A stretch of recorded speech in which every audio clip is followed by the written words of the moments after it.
నమస్కారం భక్తులారా. హర హర మహాదేవ్. మన పెద్దలు తరచూ ఒక మాట చెబుతుంటారు. చీకటి పడిన తర్వాత తలస్నానం చేయకూడదు అని. కాని నిజంగా చీకటిలో తలస్నానం చేస్తే ఏమైనా దోషం వస్తుందా? శివపురాణం, ఆచారాలు, ఆరోగ్యపరమైన విషయాలు ఏమి చెబుతున్నాయి? ఈ వీడియోలో తెలుసుకుందాం. పూర్వకాలంలో విద్యుత్ సౌకర్యాలు ఉండేవి కాదు. అందువల్ల సాయంత్రం తర్వాత తలస్నానం చేస్తే జుట్టు సరిగా ఆరేది కాదు. తడి జుట్టుతో ఉండటం వల్ల జలుబు, తలనొప్పి వంటి సమస్యలు వచ్చే అవకాశం ఉండేది. అందుకే పెద్దలు రాత్రి సమయంలో తలస్నానం చేయవద్దని సూచించేవారు. అలాగే హిందూ సంప్రదాయంలో ఉదయాన్నే స్నానం చేయడం పవిత్రంగా భావిస్తారు.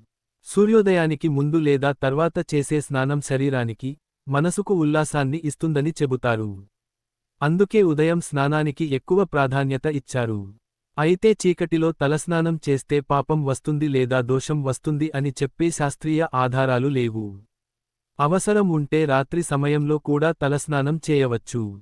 కానీ జుట్టు పూర్తిగా ఆరిన తర్వాతే నిద్రపోవడం మంచిది. శివభక్తులు ప్రత్యేకంగా సోమవారం, ప్రదోషకాలం, మహాశివరాత్రి వంటి రోజుల్లో పవిత్రత కోసం స్నానం చేసి శివారాధన చేస్తారు.